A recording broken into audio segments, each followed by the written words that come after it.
Hello, I'm Judge Penny Wolfgang. When you think of hospice, most people relate that to seniors and end-of-life or comfort care. But what about hospice care for children? We'll meet an author with an inspiring story. Then, Tony Masiulions was best known for his tenure as mayor of Buffalo from 1994 until 2005. But he was also a star athlete. He was recognized recently for both. Stay with us to find out more, right here, right now, on The Big Picture.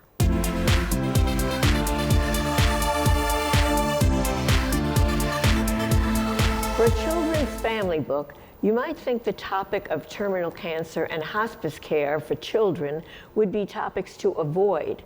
Instead, our next guest took somber topics and turned them into a story of hope and faith. We welcome the author of Walking Each Other Home, Western New York native John Masiulions, to the program. Hi, welcome back. Thank you so much. It's good to be back here, Judge Penny. So, I guess the question on everybody's mind is, what gave you the inspiration to write a children's book to comfort families facing terminal illness? I appreciate you asking that. It all goes back in many respects to the passing of my grandmother. Being part Polish, we refer to our grandmothers as babcia. And so my babcia, my grandmother, was my rock, and she had passed in the summer of 2013. And that's really when things changed in many respects. I always like to say that some people use the term awakening, and my life, it didn't feel the same in the process. And so shortly after she passed, I was also given a diagnosis of testicular cancer. And so that really allowed me to be able to take stock and inventory of life and the meaning of life, and that life is meant to be lived, but also life is meant to be of service. At that point in time, then I began representing many prominent children's authors across the country, doing PR publicity work through my PR publicity company, PR from the Heart. And it's interesting because many of the authors whom I've worked with over the years have penned books about death, grief, and loss. It became increasingly clear for me that I was meant to leave Western New York and to move to San Diego. And so I do have a dream and a vision, we can chat about this a little further, of creating a children's hospice for terminally ill children.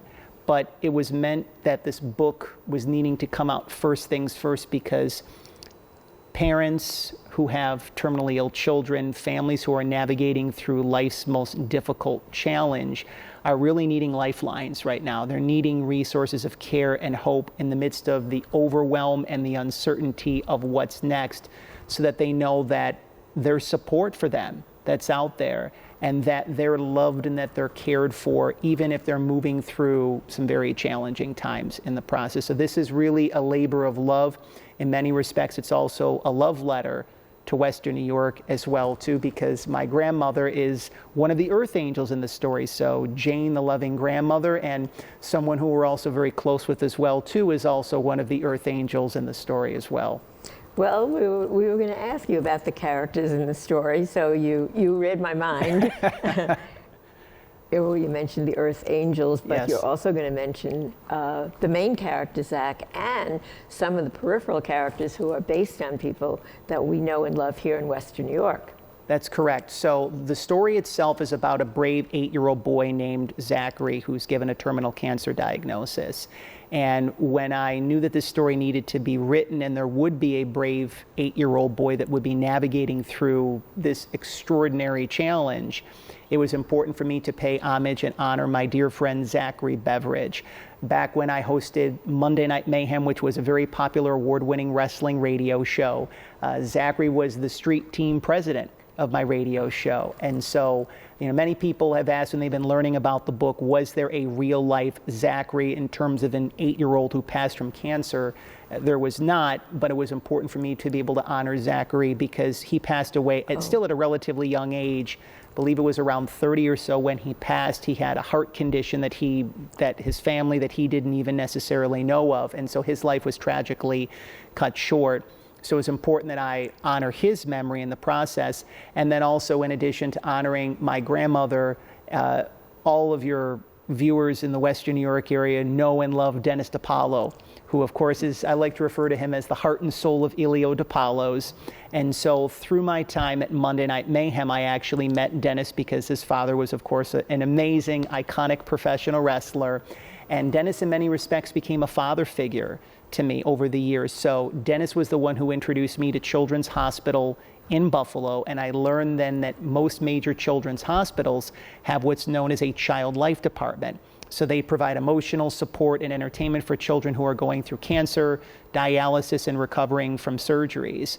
And so I was introduced to the team at Children's Hospital, and whenever the wrestlers would come through the city to be able to perform, I would be able to then facilitate introductions to the children that were there. So the kids were literally seeing these larger than life superhero-like figures with the big shiny gold belts and the muscle shirts.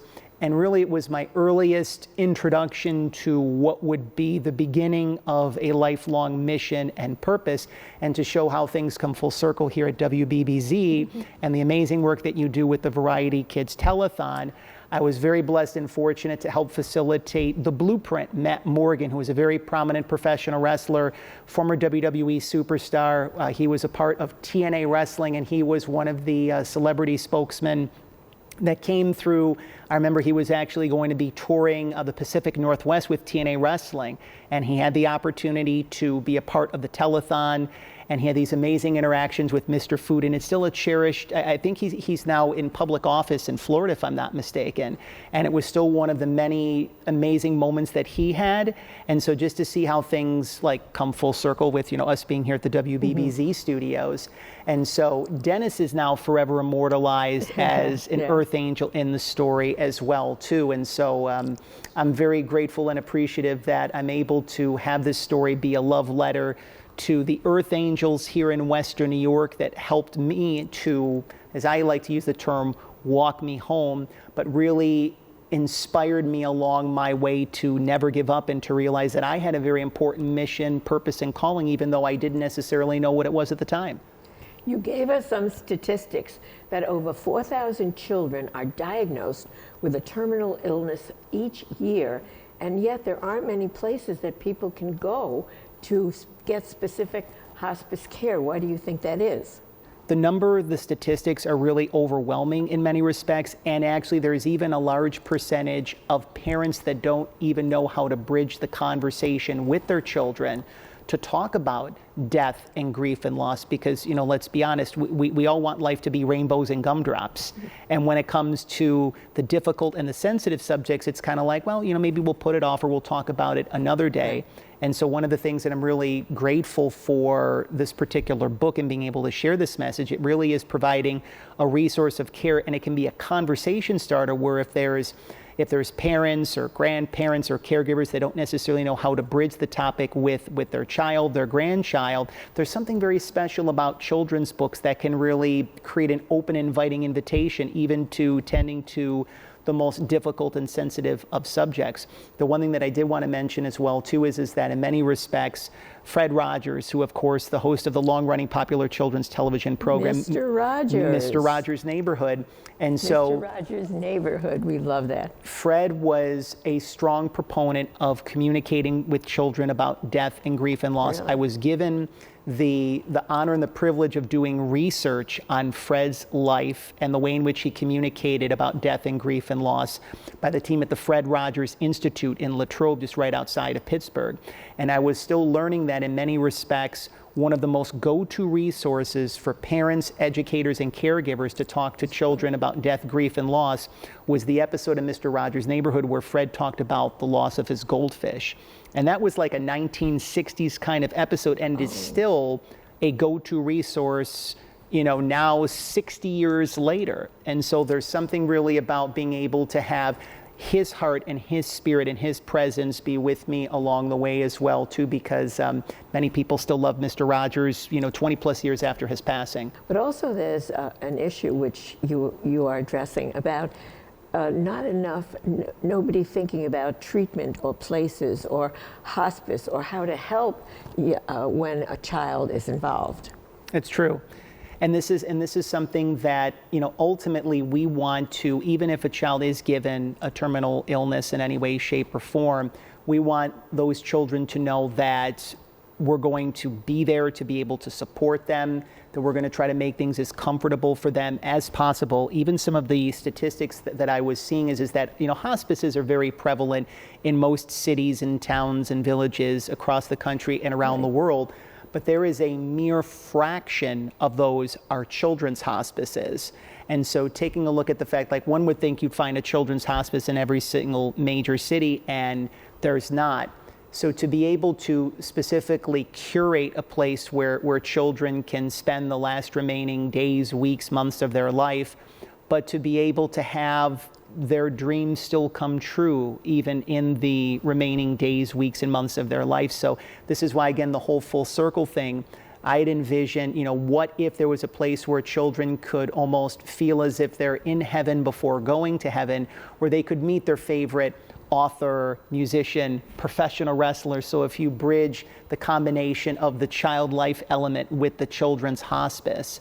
And so knowing the fact that one Fred Rogers quote that really sticks out at me, he would always say, Judge Penny, that anything that is mentionable is manageable. So that in essence, even if something was very difficult to be able to discuss, when you can talk about it, you can create words and energy and emotions and feelings to it. And it doesn't necessarily have to be that scary, taboo kind of conversation. And so when anything is mentionable is manageable, anything that is manageable is mentionable as well, too. What has been the reaction to the book? I know you've been around the country talking to people, and not only about the book, but about the hospice issue and children. What's been the reaction? I'm touched, I'm humbled, and I'm absolutely blown away. Because when you self-publish a children's book, I actually opened up my own publishing company, a little tip of the cap to Fred Rogers, because it's called Trolley Stop Publishing. I'm very thankful for the fact that for well over a decade, I've been on the PR side of things, so working with many prominent children's authors, ranging from celebrity children's authors to first-time children's authors. I was able, I know how to promote the book, but it's a whole completely different avenue, writing and publishing the book as well, too, knowing the fact that many prominent people in the world of children's literature and even children's television, so Tony Bettino, who's the Emmy Award-winning co-creator of Reading Rainbow, he actually penned an endorsement for my book. New York Times bestselling author Anita Moorjani, who was discovered by Dr. Wayne Dyer. I believe, if I'm not mistaken, her life is going to be transformed into a major motion picture at some point in time in the future. She actually gave an endorsement for my book. So there's been overwhelming support, not even just from parents and caregivers and educators and those within the medical community, but also the world of children's literature and the spiritual community. Whenever we're talking about this sort of subject, it's obviously not necessarily everyone's cup of tea, and knowing the fact that, I would experience some resistance along the way, and some people would say, this isn't my cup of tea, so to speak. But ultimately, I'm a firm believer that that which is meant for you won't pass you by. And so if there's someone that's truly meant to resonate with the story, they will find out about it, they will resonate with it, because ultimately, I just want this book to be able to help as many people as possible. And if anything, again, there's the term that I regularly use, resource of care. That's a term that Fred Rogers actually used when he was trying to secure $20 million worth of funding for PBS back in the day when he spoke in front of Congress. He said, what I do is a resource of care. And in many respects, this really is not even just a love letter, but it's also a resource of care to parents with terminally ill children, those who have lost a child, to let them know that we're still thinking about them in the process. We understand you have a website. What is the website, and also where can people purchase the book? Sure. So my website, I like to keep it simple. My first name and my last name.com. So johnmasiulonis.com. My book is also available through Amazon.com and through Barnes & Noble. Of course, for those who are supporting organizations and businesses here in Western New York, my book is available at Ilio DiPaolo's restaurant, in addition to the Barnes & Noble in Clarence, the Bookworm in East Aurora. As I like to say, if you head on over to your favorite local library, your favorite children's or independent bookstore, if they don't stock their copies, make that kind recommendation that you heard about Walking Each Other Home, Zachary's Mission, a hospice for children, right here on WBBZ. Right here on the big picture. Yes. Yes, absolutely. John Masiulonis, author of Walking Each Other Home, Zachary's Mission, a hospice for children. Thank you so much for joining us on The Big Picture.